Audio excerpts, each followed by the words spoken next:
Hello, and thanks for joining us today at LearnDoBecome Radio. Today, we're talking about haphazard routines. Now, a really common question we get here at LearnDoBecome is, what do I do if my life isn't set up for consistent routines? And there are tons of scenarios where this might be the case. Maybe you work an erratic shift in your profession, or maybe you're caring for another person, or maybe you have health issues that make your days unpredictable. Perhaps you travel a lot, or you host a lot, or you're involved in just a bunch of activities that you don't know when they're going to happen. So we actually had a fantastic conversation about this in our STEP Mastery group. So STEP is Steps to Everyday Productivity, where we help you to build your Command Central, get out of overwhelm. And our Mastery program has a Facebook group that has over 20,000 people in it. Everyone is super supportive. It's an amazing group. And sometimes there are really powerful conversations being held and they'll get lots of comments. And so in this case, as I went through, the person had been asking specifically about routines when you don't have, perfect health, but the principles apply to every situation. So here are the responses that I thought would be helpful to share on the podcast today.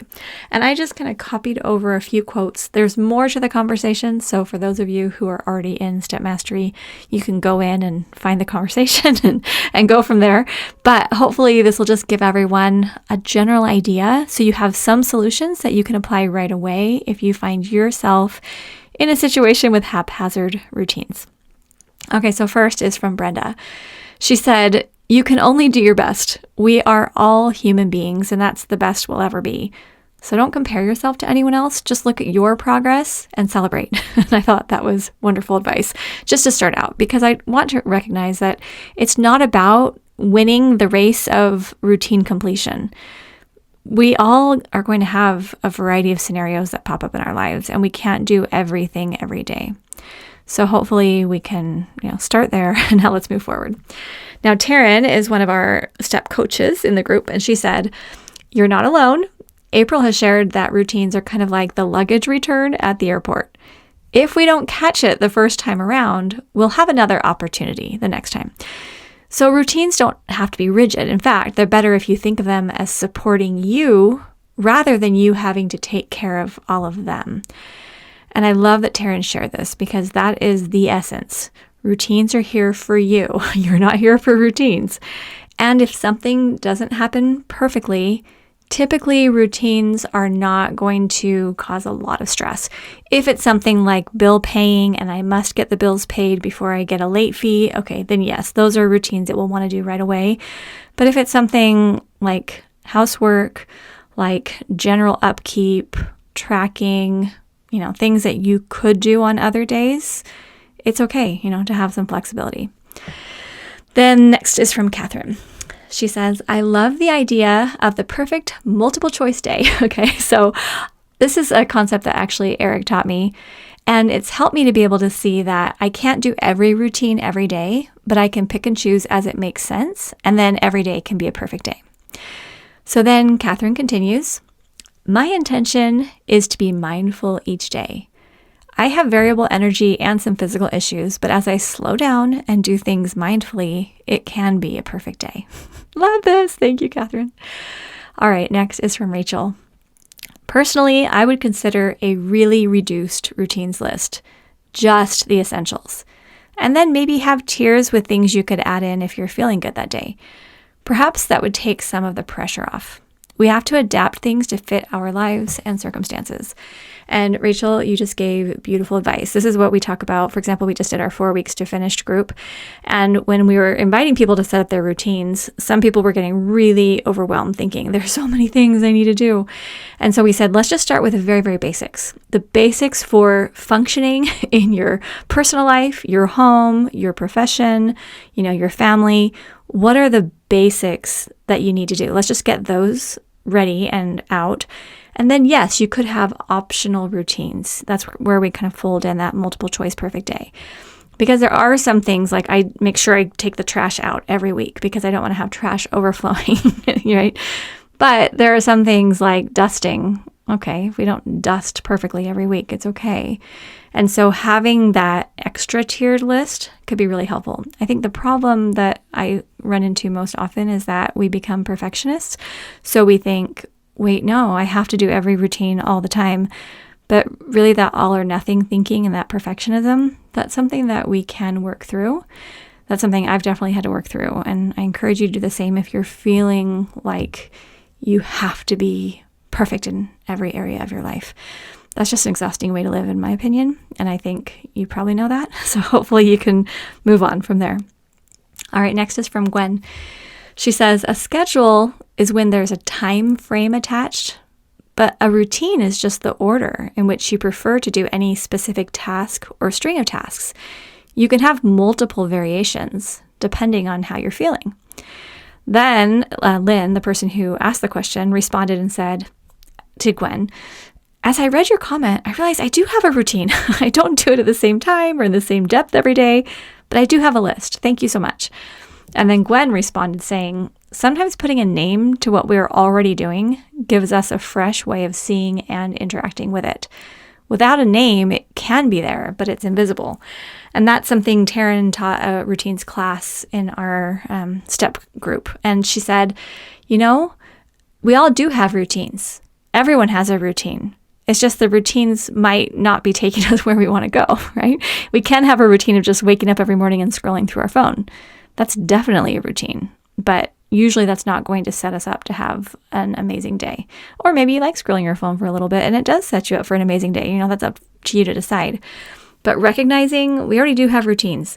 It's just sometimes we put ourselves on a schedule. And so I try as much as possible to have my routines flexible where, okay, for the most part, I publish a podcast every Tuesday, but I don't have to record at a specific time during the week. And I don't have to have the podcast go live at a certain time. I kind of try to, but it's okay. And I've never gotten an email from someone saying, it's 5 a.m., where's my podcast?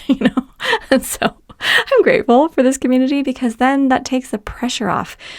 If, I had a contract with a company and I had to deliver something at a specific time, then yes, I'm going to make that a priority because that's a third party and that's an agreement.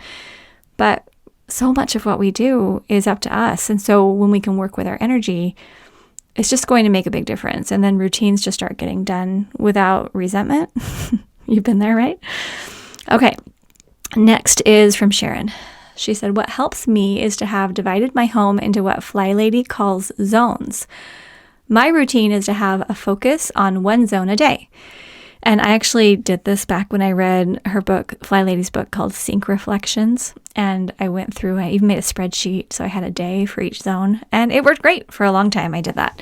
Now that we have fewer children at home and our household shifts a little more, I don't have it as structured, but back then I did. And so I want to explain what Sharon wrote here. Okay. She said, Monday is bedroom day and I do what I can in it, change and wash sheets, etc.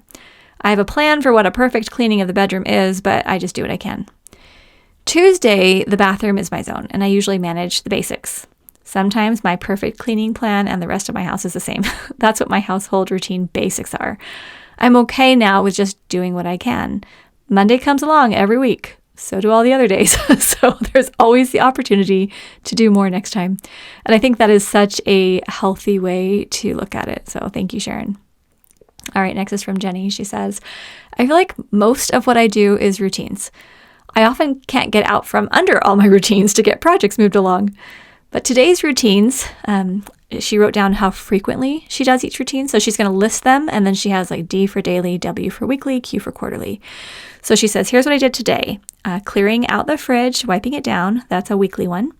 Deadheading the plants. That's weekly. Getting the tire pressure checked. That's quarterly. Walking.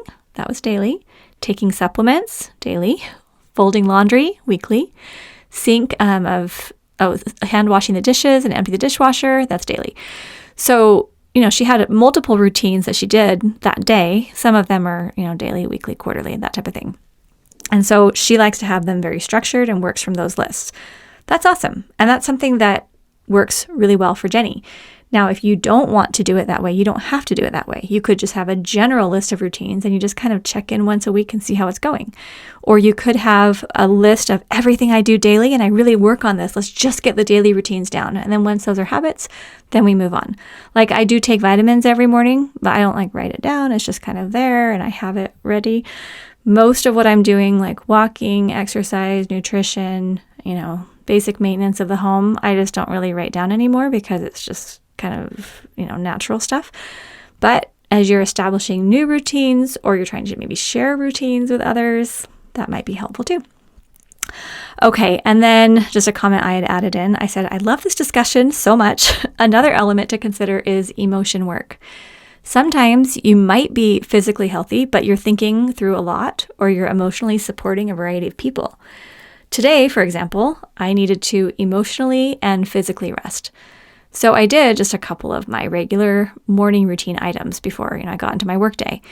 Because sometimes I have a very full morning. Like today I woke up, I had time with Eric and Spencer. I had my morning, I do a divine fellowship with God.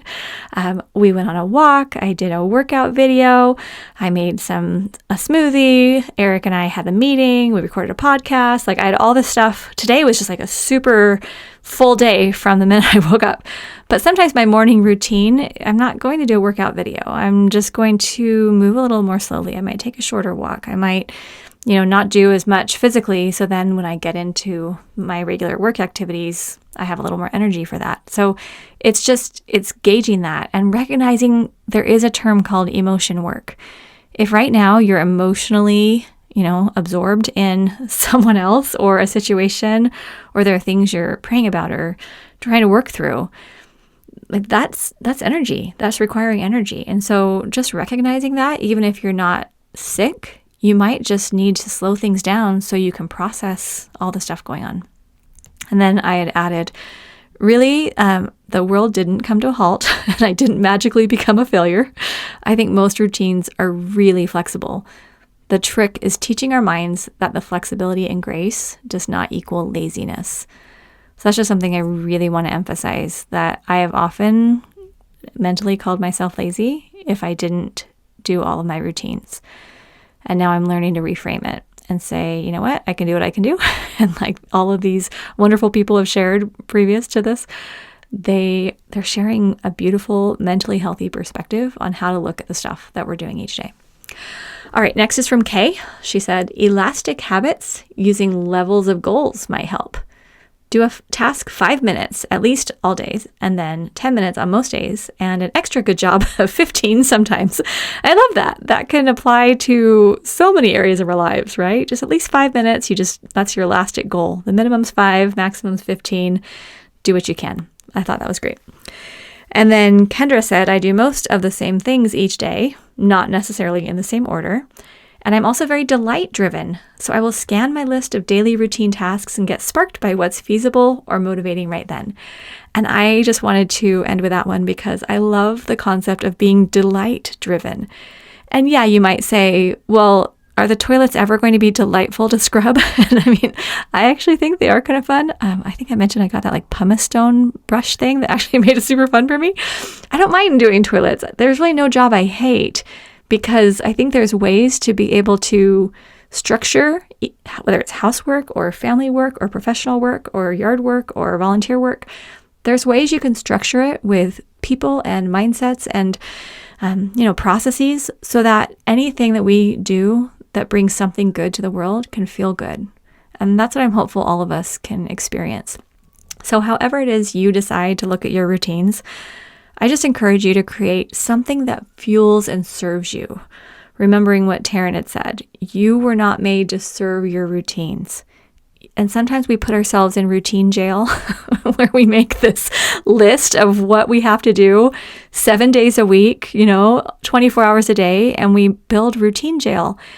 And I've lived in routine jail before that I made for myself, and I hated it. I was constantly stressed. I couldn't keep up with it. I had to keep rewriting the list. I felt like I was failing at least half of what I had written down. And then, for me, that was an F, right? 50%, less than 50%. And I didn't like how I felt. I never woke up excited. I was just like, all right, back to routine jail. And who wants to live in that? But when we can change just the way we structure our lists, I know I talk about lists a lot. And I know that as I'm sharing the current projects list and next actions list and what's on your calendar and your daily list and creating your week and all these things, you might think, April, enough with the list. Can we just stop the list? Yes, you can stop the list. You don't have to. But my goal is to have the list so simple and streamlined that I hardly have to look at them. And then I can just focus on living. But having really good lists organizes my mind, and it helps me to know what I need to do and what I can do. Because I want my life to make a difference for other people. Like, that's why I'm here right now on this podcast. I want your life to be easier than mine was in the past, not because then we can all just like get soft, but because when you don't have to pay attention to the logistics with as much fervor and angst as I did, you then have energy that you're going to use to help the world, to help your family, to draw closer to your higher power, to feel that connection, to feel peace. And if the world is full of people who feel peace inside, guess what's going to happen? It can't help but radiate, because others will feel how calm you are. They'll see you as someone who's solid, who's got a solid foundation.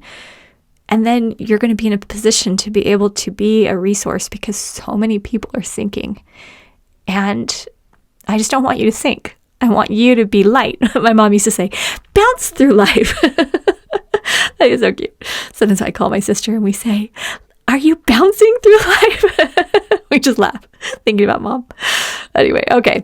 So sending lots of love. If you do not yet have your full Command Central built, our program Steps to Everyday Productivity will help you do it. We'll give you all the things you need step by step.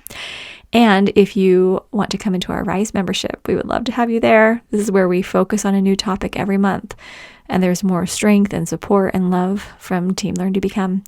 And we have links on our show notes page, or you can go to LearnDoBecome.com/arise for membership information, or LearnDoBecome.com/step for our introductory training, how to finally stop drowning in piles. Okay, I think that's it for today. Sending you so much love. We'll see you soon at LearnDoBecome.com.